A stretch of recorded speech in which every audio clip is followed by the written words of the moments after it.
Welcome to the Deep Dive. Today we're looking at something a bit different. We received a set of sources from a listener, personal accounts actually. Yeah, really unsettling ones. Definitely. We're shifting away from the usual sunny spring break image. Right. And diving into some true stories, really terrifying encounters people had during what should have been, a fun, carefree time. These accounts come from online sources, descriptions of 4 really distinct, disturbing experiences. They highlight how fast things can change. Exactly. So our goal here is to unpack these stories, look at the chilling details, and see what they tell us about vulnerability, even when we think we're safe.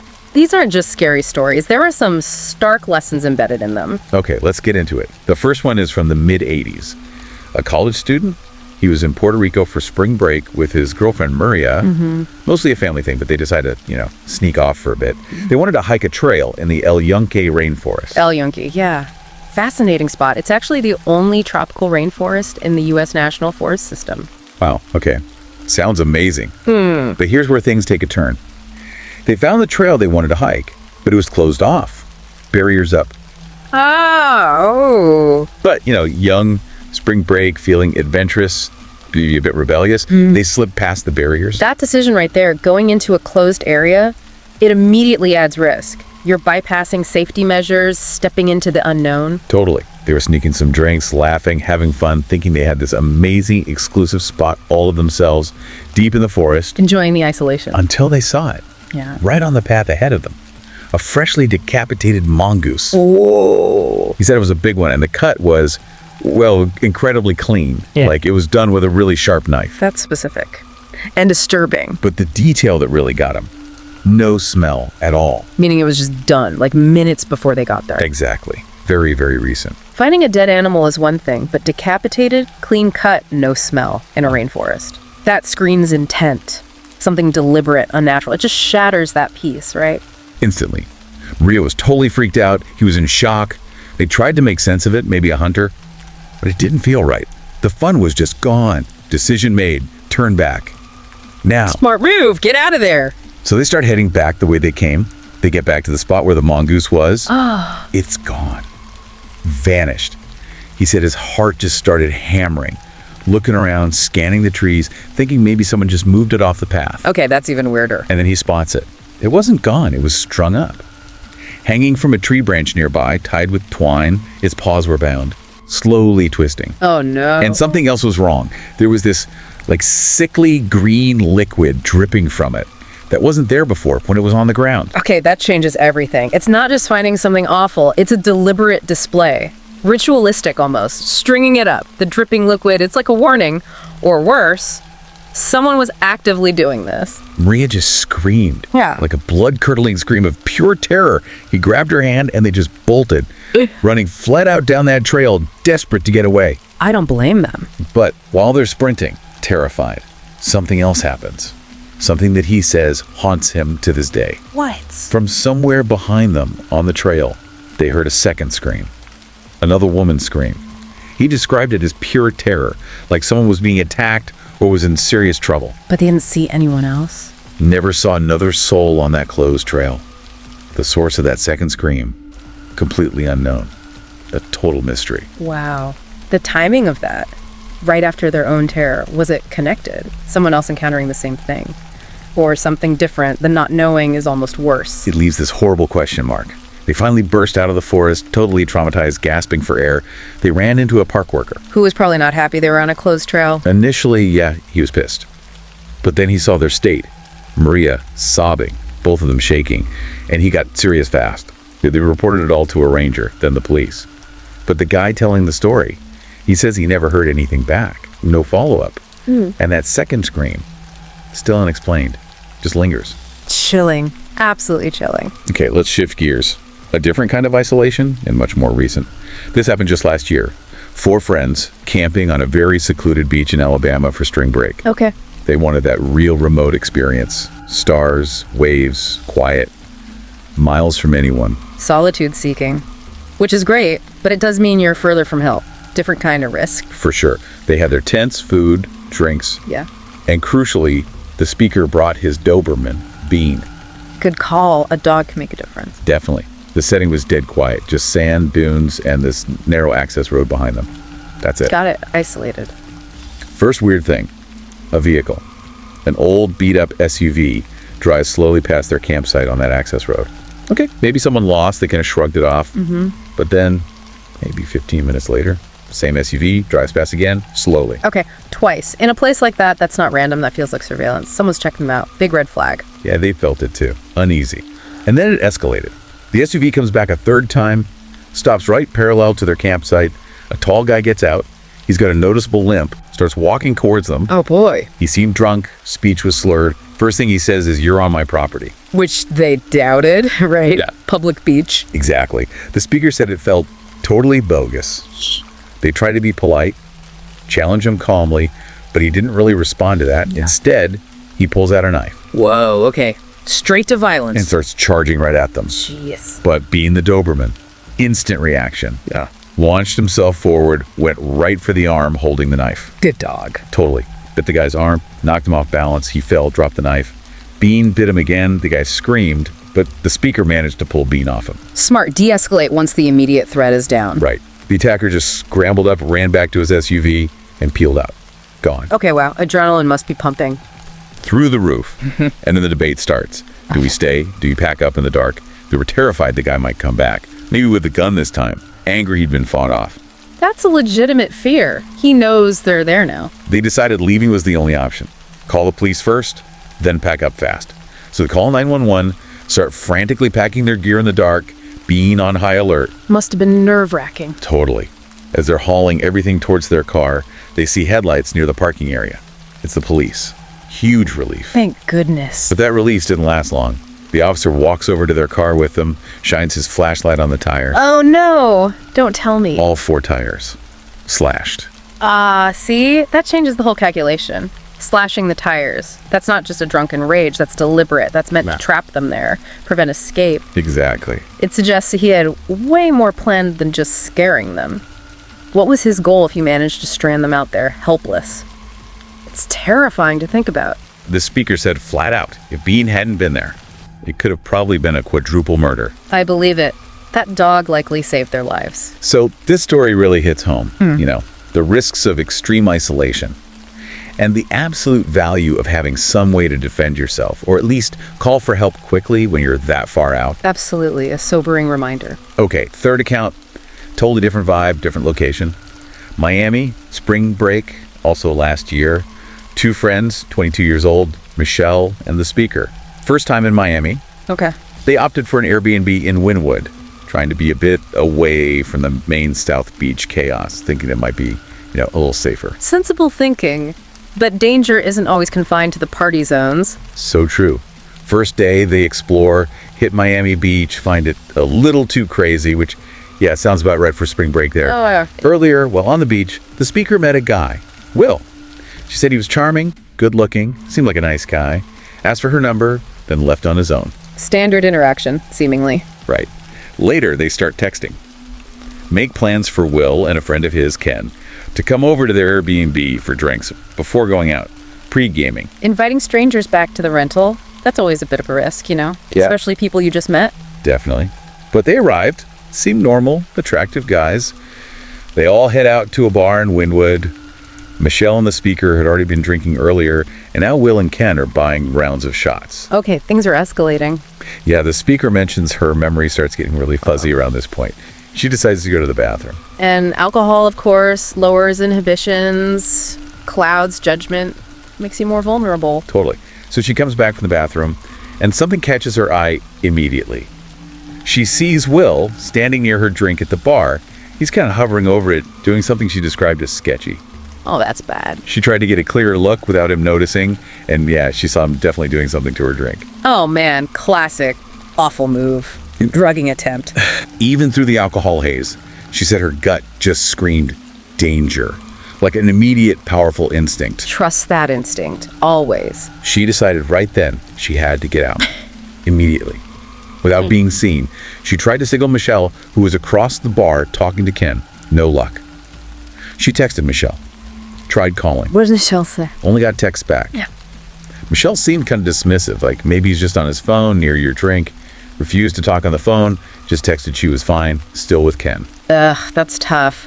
When your friend doesn't see the danger or maybe is too impaired, it leaves the person who does see it feeling isolated. Exactly. So the speaker makes the hard call and leaves the bar alone. Starts walking back to the Airbnb, terrified, but also kind of second-guessing herself. Was she overreacting? That self-doubt can be dangerous too. She gets back to the Airbnb, locks the doors tight behind her. Relief. But then it starts. She hears someone trying the code lock on the back door, fumbling with it. Oh, God. Almost immediately, her phone buzzes. Texts from Michelle's number. Texts saying things like, "Open the door, let us in, he's coming." That's terrifying, using her friend's phone. She yelled Michelle's name through the door. No answer. Called Michelle's phone straight to voicemail. More texts from Michelle's number, getting pushier. Open up. She's terrified, but refuses unless Michelle calls her to prove it's really her. Smart thinking under pressure. Don't open that door. She creeps to the front door, looks through the people, and she sees him. Will.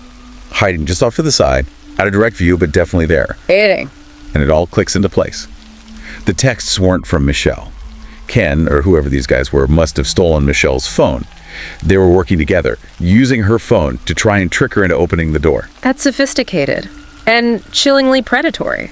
Stealing the phone, the fake texts, coordinating the entry attempt at both doors. This wasn't random, this was planned. She called 911 instantly.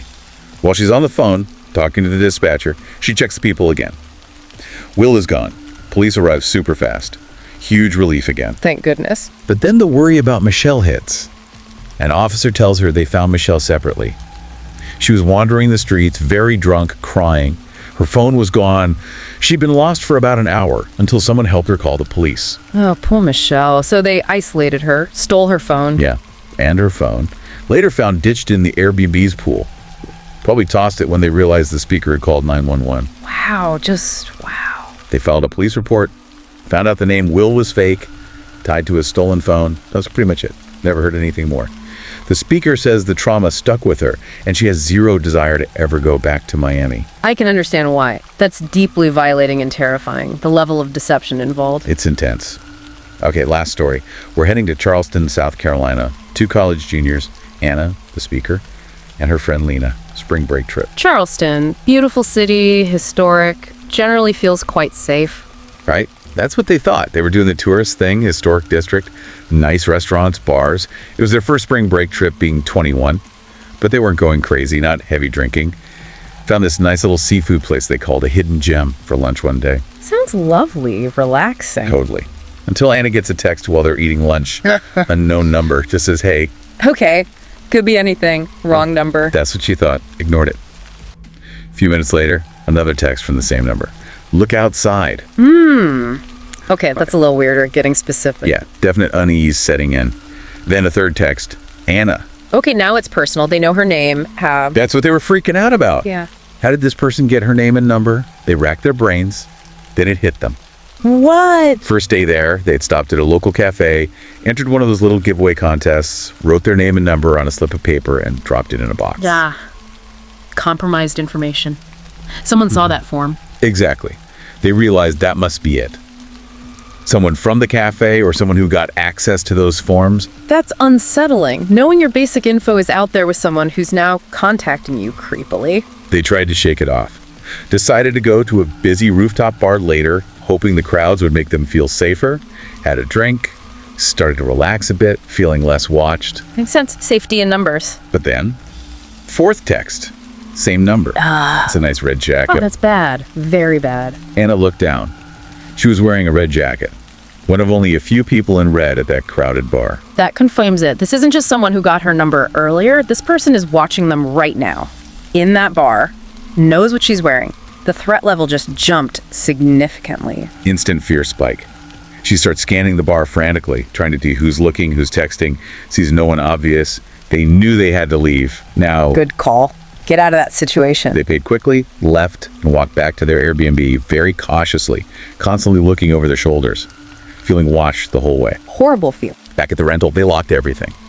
Double-checked windows, doors, closed all the curtains. Tried to rationalize, calm down. Maybe it was over. Full thinking. Later that night, they got hungry, but obviously didn't want to go out again. Ordered Uber Eats. Specified contact-free delivery. Leave it at the door. Standard procedure these days. Right. The app says the driver arrived, but instead of just dropping the food, there's a knock on the door. Not what they asked for. Anna's confused. Goes to the peephole, sees a guy standing there, bulky looking dude in a hoodie, holding their food bag. Okay. Maybe just an unusual driver. He knocks again, calls out, "Uber Eats for Anna." She tells him through the locked door, "You can just leave it there, thanks." But he doesn't move. There's this pause. Then he says she needs to come out and sign something for the delivery. Nope. Huge red flag. You don't sign for Uber Eats left at the door. That's a lie. That's a pretext to get her to open the door. Absolutely. Alarm bells screaming. And he looks at Lena. Instant understanding passes between them. Lena grabs her phone, immediately starts dialing 911. Smart. Quick reaction. Anna, speaking to the man through the door, even just telling him to leave it, seems to have set him off. Leave. The situation escalates like that. Ow! Aggressive knocking starts. Jiggling the doorknob hard, then banging, loud banging on the door, shouting her name, "Anna, sign for the food!" Clearly trying to intimidate, maybe even break the door down. Terrifying. He's trying to force entry. She said she honestly thought the door was going to give way, Yeah. but then they hear it. Faintly at first, then louder. Police sirens. Oh, thank God. Timing. The banging stopped instantly. They heard the food bag thud on the porch, then the sound of someone running away fast. He booked it. They rushed to a window, peeked through the blinds. A few houses down, they saw police lights, officers tackling and cuffing the guy in the hoodie. They got him. Wow. Police came to their door. They explained everything, the texts, the giveaway form, the guy at the door. What did the police find out? Their cafe theory was dead on. The guy who worked at the cafe where they entered the giveaway, he'd admitted to taking photos of the entry forms. He'd been following them since that afternoon, targeted them, likely because they looked like tourists. Unbelievable. Stalking them all day. And the Uber Eats thing. Police figured he must have intercepted the actual driver somehow, maybe lied and said he was Anna's boyfriend picking it up, got the food, and used it as his way to get her to open the door. Devious. Using a normal service as a weapon. And here's the absolute most chilling part. The police told them the guy they arrested, he had a criminal record, a very violent history. Oh my God. So this wasn't just some creep. This was a potentially very dangerous individual actively trying to get to them. Exactly. The police arriving right then was critical. Could have been so much worse. Needless to say, the rest of their spring break was ruined. They were left wondering what his actual plan was if he'd gotten inside. Just awful. Leaves you shaken. So these 4 accounts we've gone through, they're incredibly disturbing, right? And look at the range of settings. Deep wilderness, isolated beach, busy city bar, even inside your own rental. Absolutely. And the threats themselves varied wildly too. You had the eerie, almost ritualistic discovery in the rainforest. Right. The direct physical attack on the beach. The calculated drugging and break-in attempt in Miami. Yeah. And the persistent stalking escalating to attempted forced entry in Charleston. Different methods, different environments. But there's a common thread, isn't there? Definitely. It's how terrifyingly fast things can turn. How a seemingly normal, even pleasant situation can pivot into danger based on one small detail, one interaction. Slipping past that barrier, The car driving by twice. meeting someone new who seems charming. Entering a simple contest at a cafe. These tiny moments, right, they become hinge points. And that's where awareness, that gut feeling, becomes so incredibly important. Listening to that internal alarm, even if you can't pin down exactly why something feels off. Totally agree. Look, these stories aren't meant to make everyone paranoid or afraid to travel, but they are real. They're potent reminders. Cautionary tales, yeah. They show that enjoying new places, having fun, it's great. But keeping that situational awareness switched on, trusting your instincts, it's just vital. No matter where you are, who you meet, danger can pop up unexpectedly. So maybe the takeaway for you listening is to think about these accounts. Do they change how you view personal safety when you're in unfamiliar territory? Do they make you think twice about seemingly harmless interactions? Or maybe about what backup plans you have? Yeah, just something to consider. How these experiences might inform the steps you take to stay safe, whether traveling or just in daily life.